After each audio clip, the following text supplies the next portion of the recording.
Today, Brett is going to walk me through the checklist, and I'm going to explain to you the importance of why we do what we do here at Shimmer and Shine. Because we are partnered with Earls East and Earls South, we visit bi-weekly. As long as it's not raining, snowing, or lightning striking while we're trying to clean, we're usually good to just push through. Worst case Ontario, we're back in 2 weeks anyways, and we fix up what the weather caused. Exactly like what I just said, we visit frequently so we know we're doing inside windows, outside windows, and the deck glass every time. We already did, but we like to start a personal timer on top of the master timer through Jobber, which we'll get into. But this helps you stay on track and you get to time yourself. But also, I like it because we can lap ourselves and figure out how long are we taking for the inside, how long are we taking for the outside, more specifically, how long are we taking for one specific unit of windows.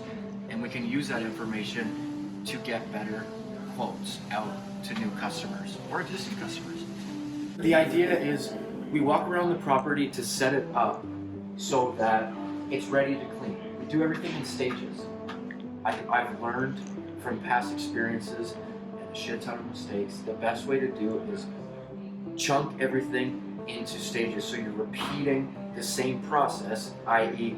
rolling up the blinds, moving chairs, prepping, before we move on to cleaning. Because then you're constantly switching gears back and forth, and it fucks with my brain. I don't know if it's for you, but it hurts.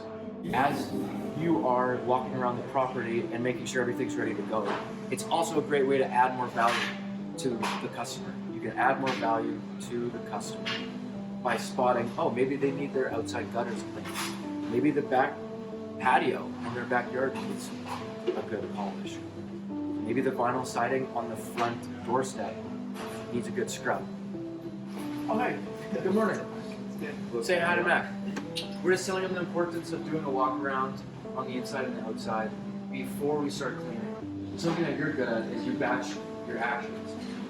You put everything, like you roll up all the blinds first, and then you do the cleaning. You prepare yourself so you're not switching gears all the time. Another thing too at houses especially is you can spot potential add-ons. Different services like the gutters and vinyl siding and shit like that. Okay, the storefront, the high traffic areas is obviously the front doors.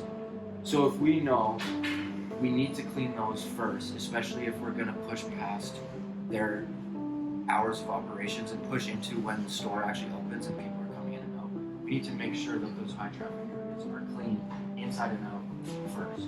So like Max said, whether it be a house or a storefront, like an actual business, we need to locate the hardest to clean areas and the highest traffic areas, and make sure those are taken care of first, and plan your route around the location before you start cleaning. Another big thing at Shimmer Shine, just be nice to the people that work here. Like for Earls, the cooks in the kitchen show up at 7 a.m. 7 a.m. every morning. So just say hello and be kind. At Earls South, every place is gonna be different. Some people just have an outside water spigot where you gotta use the silicock key to open the water supply and do all that jazz. For here, we go inside, we hook up to the water, and we set up our system. All right, now that we're at our 3-stage tank, yesterday we walked through what everything does. This is your bread and butter. Without this, you are doomed. This is the Tucker 3-stage rival. Just a fancy name. The 3-stage actually means something. What that means is when we get our water supply from residential or commercial buildings out here in Regina, the water is usually sitting at somewhere around 360 parts per million. 360 parts per million is just a fancy way of saying the water is dirty, really dirty. So this 3-stage means it works up into the 300s and takes that high ppm, parts per million, down to about 0 to 5, okay? So how it does that is we get our water supply into the in. And it literally says in here. I want you to take a look. But it says in there. And this is your carbon filter. So you can imagine there's 3 stages to this sumbitch. Water goes in. This is your carbon filter.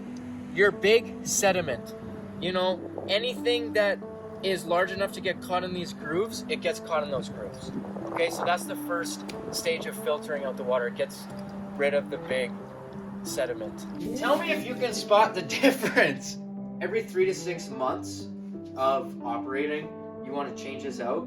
Or when it's the same color of the stuff that's going in your toilet, probably a good sign. Or, last but certainly not least, if there's big debris or sediment caught up in the carbon filter, because this is where the dirty water goes to first, and it catches all the big debris and sediment, it might be fucking with our pressure because it's bunged up somewhere along the line, and actually reducing water flow, in turn, pressure, before it even gets to the RO membrane and hits the PSI reader, and we're already getting 5, 10, 15 less PSI than we normally would be. But 3 to 6 months, when it turns to shit, literally, or you're experiencing low pressure issues with the water, swap this out. Then, it works its way up to the top and funnels all the way through the reverse osmosis. This is doing about 85% of the work. Okay, so once the big sediment's out of the way, this is clearing 80 to 90, call it 85% of the parts per million. So this is taking, for simple math, 300 parts per million water down to about 35, 40. This is the RO membrane, the RO filter that does majority of the work.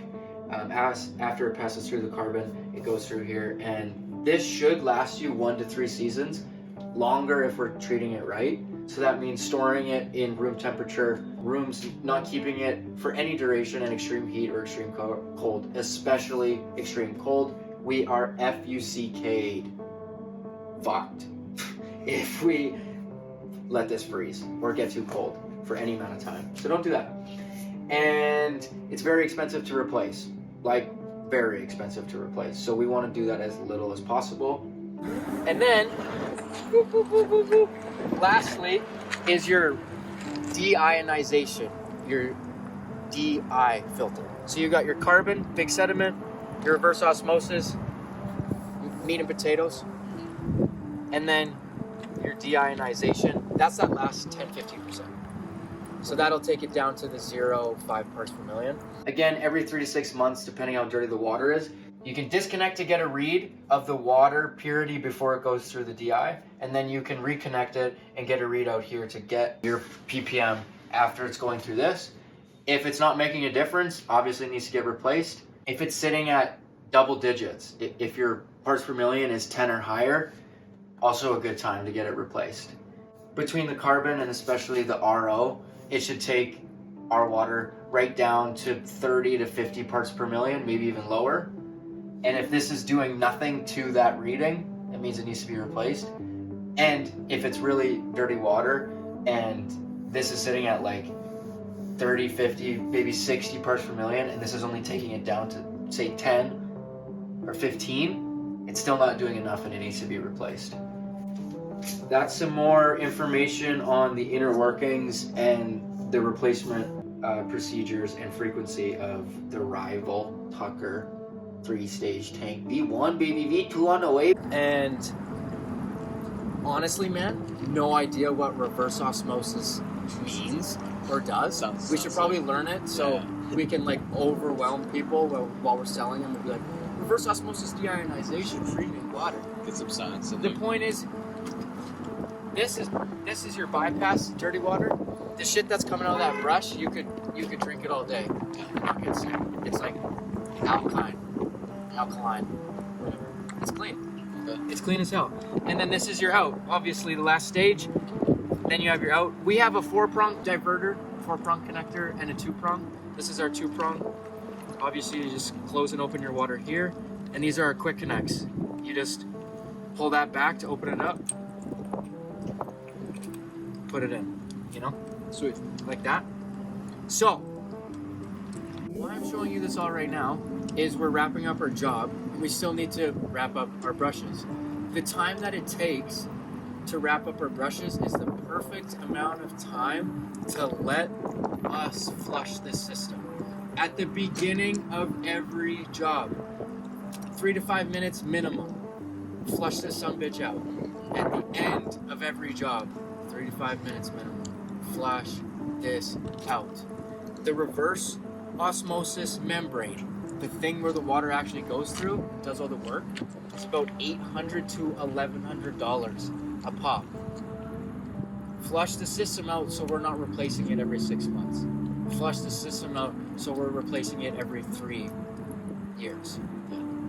Anyways, how do you do that? This right here, this is your bypass. Right in between your PSI meter and your carbon filter, you have this little switch. Woo! Everything's coming out there. And so we're just letting the water run through, and we'll do that for 3 to 5 minutes. The reason we do this is we don't want our shit all crinked up, okay? So we're just extending it all the way out so we can wrap it back in nicely.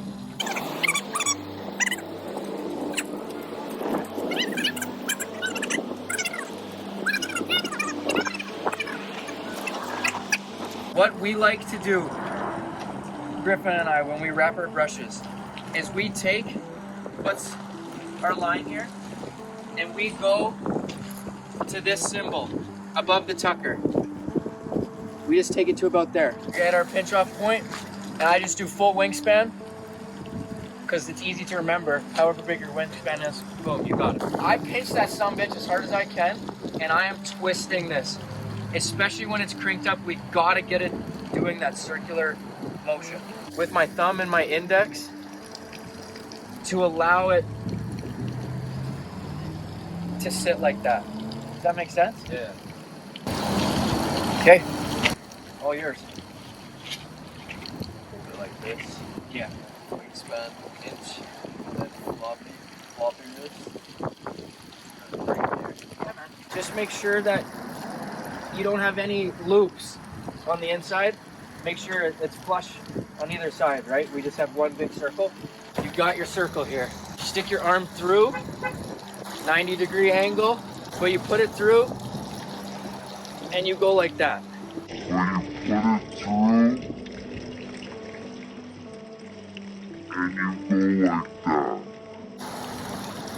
And that's how you make the figure 8. So you put it through like that, and then you hold this here, you hold that here, take that, see how it's running this way? Yeah. So we just go against the current. All right,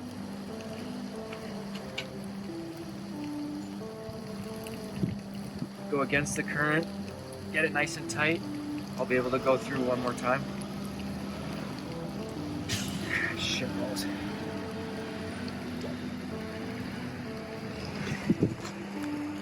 Boom. Tight bow. Look at that.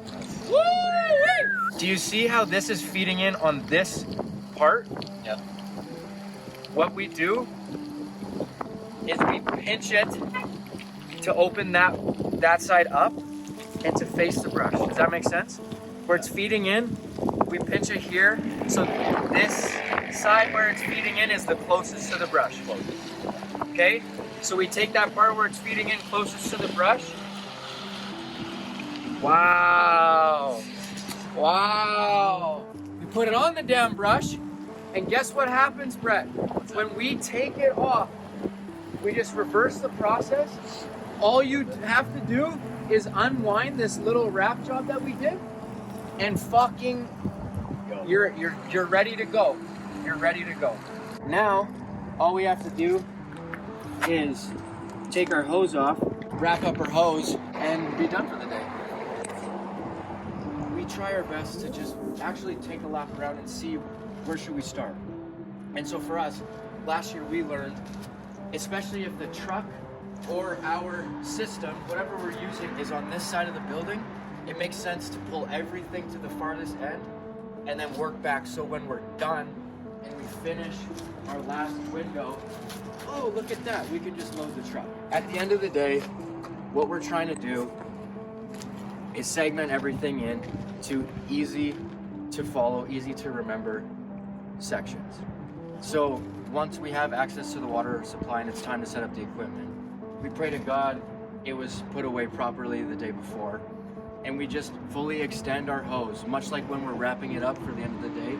We fully extend it to see how much length we have and coverage around the building we have. And then we do the same with the brushes to make sure that we're not halfway through the job being like, shit, I don't have enough line, and then you have to stop what you're doing and reassess everything. You got to start back here and move the tank and move the, maybe you have to add more hose, who knows? Just figure it out first, so then you can just focus on cleaning and find that flow state when it's time to do the damn thing. Another thing, much like being kind to the people that work here, is Max said there's an umbrella down. It probably shouldn't be down. They probably don't want it to be laying on the ground and getting the tarp of it dirty. It's not our job. We still like to do what we can. So if we see something, let's just fix it.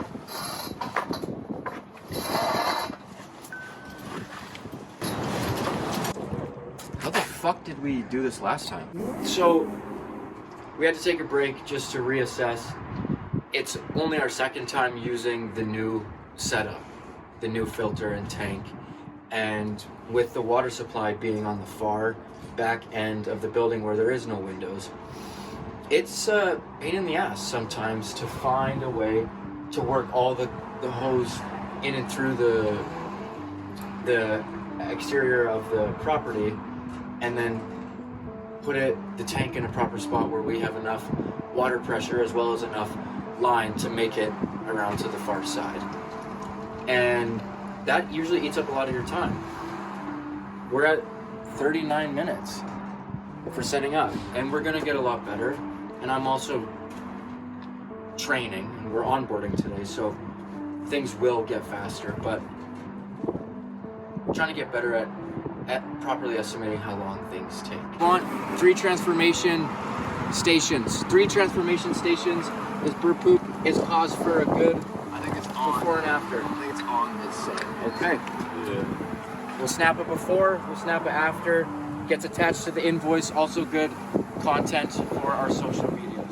Once we have a lay of the land and we send it to the far end, we get both guys firing with our best practices and the system, the method that we use. Step number 1, assess the area. Obviously, these are in the way. So, I'm not strong enough, but you get the idea. Move the stuff out of the way so you can do the best clean. And when you're done, put it back. Number 2, grab your brush. Number 3, use the stucco, the surrounding area around the window, to re-agitate the bristles on the brush so that the brush is clean. Because also your brush gets dirty and you can use the stucco or the brick to reset the bristles. When you clean the surrounding area, you take care of the dirt that builds up, so when it rains or snows, which it will, like it is right now, the windows don't get dirty again. We work left to right. Again, we have this awning covering us, but most windows you clean, sections here, they have not this covering it. And so when it rains, which it will, we want to make sure that at least the surrounding area is scrubbed clean, so when it rains, they're not getting dirty immediately. Clean the surrounding area, you can get it nice and soapy. It re-agitates the bristles on the brush and you will have a much better time. I'm just cleaning the brick and the frame here. I'm just starting on the outside and I'm working my way into the window pane. Clean up the frame, all 4 sides. I like to work left to right, top to bottom. Once those frames are clean, you go to the pane. You clean the pane. Look at that. The reason you start with the frames is you're just trying to work from the outside in. Because when it's all said and done, and the paint has 2 or 3 passes over it, and you get to notice, you start to see, the cleaner the window, the more flush the water sits as it's drying. So give it a good scrub, agitate those corners, bring the water down. I like to do circles at the end, see how it's sitting on top of each other. It looks really nice. When it rains, there's dust and dirt that collects in all of these corners. We want to get rid of that dust and dirt first, so then when we're cleaning the window and it's dripping a little bit, the shit that we missed doesn't fall back on the window. The surrounding area is done, the frames and sills is done. We're actually at the window. Same thing, man. Left to right, top to bottom. So just get that stuff right there where the window pane meets the frame. Take care of that first. And then we're just gonna go about halfway, top to bottom, and then all the way down, get the bottom half. And then what I like to do, just to make sure I really agitate and then remove all of the dirt and buildup, is I do circular motions. Try and grab that shit in the corners, like that. Work down. And then finally, if it's a really pesky window, I'll do the S method, like the squeegee. Yeah. I'll just try and grab everything, work down. You see how it's almost completely flush? Yeah. The corners are always going to be your bane to your existence. It's always the corners. So you can just give it a... Whoa, got a lot of movement there. Just try and scrub those corners there. Just agitate it. Sometimes it'll go flush on you. Get those, and then rinse. The rinse from an inch or 2 away, always, because you can't see it, but there's still a big percentage of buildup that you've just moved around, and you'll actually see chunks here and there while you're cleaning throughout your time here. You'll see shit that you rinse it down and you flush it out. To move the stuff out of the way so you have an easier time. Then we clean the surrounding area for every unit of windows. Use the stucco or whatever the material is to just clean the bristles of the brush. Once you do that, work inside, get the frames, the cracks, the crevices, get all that fucking dirt out. Otherwise, your window's just gonna get dirty again and we're gonna get a call back. Once you take care of that, clean the damn window, and then you move stuff back. Okay, so we're here on Jobber. We're gonna walk through the actual checklist. I'm screen recording on my phone right now. So as we get into Jobber, it shows us which job we're supposed to be at, the location. We click into it, the date, the time, 8 a.m. to 11. It's 9:15, and now we're just starting to actually fire on the outside. You know, again, these things take longer than we think, and we're trying to get better. The point is, it gives you the visit for the location, the interior, exterior windows, and deck glass. It gives you the precise location, and you can click on this for directions. You can click on this to let the people know that you're on your way. Hello, this is Shimmer Shine. We'll arrive in approximately 10 minutes. If you have any concerns, you can call us. Anyways, underneath that, you have start your timer, which Brett did on his phone. You have complete your visit, and you have get directions, schedule next visit, and delete visit. Underneath specific instructions, we can add notes. You're the best. If necessary, usually that's specific directions, like at Earl's East yesterday. We had some buildup after we had scrubbed and rinsed the deck glass on the bottom. And so we just made a note, we need to make sure that we're fully rinsing right down to the end so the bottom 2 inches there of the pane doesn't get hung up with the buildup. Next is our job forms. That's what Brett was walking me through, is all these checklists. So check the weather, confirm service package, start your stopwatch, walk the property, spot potential add-ons, assess water access, protect their property, start setting up, inspect your equipment, test the water. Before and after photos, scrub surrounding surface. But now we moved on to the water fed pole technique. Top 3 noteworthy transformation locations, before and after photos. Locate those like Brett did with the bird poop. Scrub the frames and sills. Scrub surrounding area. Scrub the frame sills and tracks. Scrub the glass pane. Final rinse. Little touch up. Finish your before and afters. Once you're done and before you actually finish and walk away from the property, double check your work, confirm add-ons, property walkthrough with the actual homeowner, business owner, or property manager, show them the potential add-ons, make sure they're satisfied, collect that cash, baby, ask for their review, ask for their referral. Please say thank you or it was my pleasure. Last piece of content, if possible, put everything back the way